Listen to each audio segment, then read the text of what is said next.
Tonight at 11, authorities have new information about the man they say is responsible for 9-year-old Carly Trent's disappearance. Plus, the debate over the bathroom bill heats up in North Carolina. And take a look at this video of a tornado in Colorado. We take you to the damaged areas. The news at 11 starts right now. You're watching News Channel 11 in your corner at 11. We are learning new information about the man who authorities say took his niece from school 4 days ago and then vanished. Good evening and thank you for trusting News Channel 11. I'm Curtis McLeod. While search efforts continue for 9-year-old Carly Trent, TBI is sharing new details about her uncle Gary Simpson. Kristen Kwan spoke with TBI officials earlier today. She picks up our coverage from here. Take a look at this surveillance video. This is the last known sighting of 9-year-old Carly Trent and her non-custodial uncle, Gary Simpson. We thought that we would put out that video in hopes that someone might see something. I mean, there's a lot to be said when you're actually able to see a person move and walk. And we're hoping that perhaps if they're not necessarily with their vehicle, maybe just walking down the road, that you might. The TBI says Simpson first went to a Walmart in Rogersville to buy camping supplies, which he paid for in cash. And then went to the school to pick up Carly Trent and then took her with him to the Save-A-Lot there in Rogersville, where they did some grocery shopping before he left. Investigators have checked Simpson's bank account and believe he drew a substantial amount of cash before taking off. Now they believe the pair could be in an isolated area. We've gone so far as to pick up the phone and call campgrounds.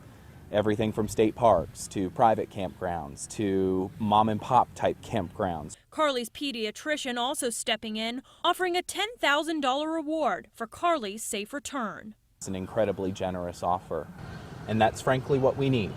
We need some additional resources so that if someone knows something, they might just have the bravery to say something. As the search continues, investigators say time is of an essence. We would hate to see this story just kind of blend in with everything else that's going on in the public right now. At the end of the day, this is a 9-year-old girl who is not with who she should be with. Again, there are several rewards being offered for Carly Trent's safe return. The U.S. Marshals are offering a $2,500 reward, and Carly's pediatrician again is offering $10,000. Now, support for Carly Trent continued Saturday night. Dozens of people came out to City Park in Rogersville for a candlelight vigil. Now, you're looking at video from that vigil that happened yesterday evening. We're told that family members and people in the community all came out to show their support, even wearing Carly's favorite color, purple. We want to give you another look at Carly now. Look at this information on your screen. Police are calling on everyone who has eyes on our broadcast tonight to pass along any information that they feel could be helpful and lead to finding Carly and bringing her home. That information is on your screen, and as always, we always have any information on our website, WJHL.com, and on air as well.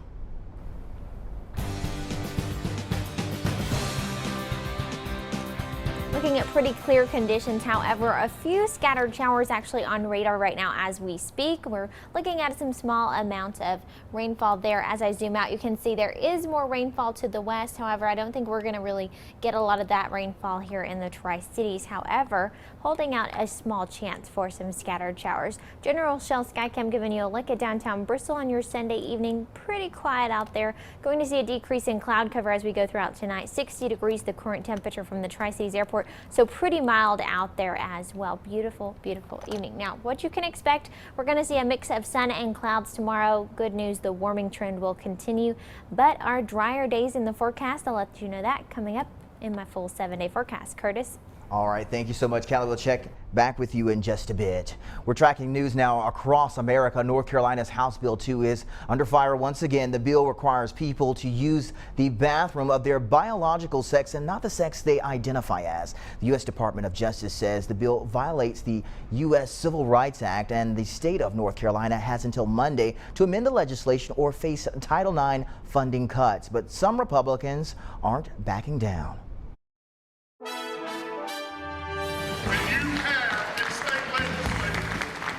That can stand for what is right. More than 1,000 North Carolina Republicans meeting for their annual convention, and the HB2 controversy is front and center. I respect the governor and the lieutenant governor's position on it. The U.S. Department of Justice, though, says North Carolina is violating the Civil Rights Act by discriminating against the transgender community. The DOJ gave the governor until Monday to decide how the state will address the situation. House Speaker Tim Moore said that deadline is unreasonable and won't be met. Governor McCrory says he will respond. There is nothing in the works from the legislature or others that are going to change North Carolina's current stance on HB2. HB2 opponents point out that would put North Carolina at risk of potentially losing billions of dollars of federal funding. I think that the federal government seems very serious, and based on my conversations with folks in Washington, D.C., this is a pretty serious threat. If funds were cut, they would impact money that would go to our schools and university system. Supporters of House Bill 2 believe the federal government's interpretation of the law is wrong. They think that they can push North Carolina to do what they want to do, and I don't think you've ever seen this legislature as one that responds well to those type of threats. The U.S. Department of Transportation is also looking into whether House Bill 2 violates its non-discrimination policies for federal grants. Well, happy Mother's Day to all the mothers across the region today. Now, of course, this is one of the most celebrated holidays across the nation. The idea for Mother's Day came from West Virginian Anna Jarvis back in 1908 to honor her own mother who passed away. Congress made Mother's Day a national event in 1914. More people buy fresh flowers and plants for Mother's Day than any other holiday except Christmas and Hanukkah. The National Retail Federation estimated consumers would spend $21.4 million celebrating the day this year. $2.4 billion of those dollars on flowers.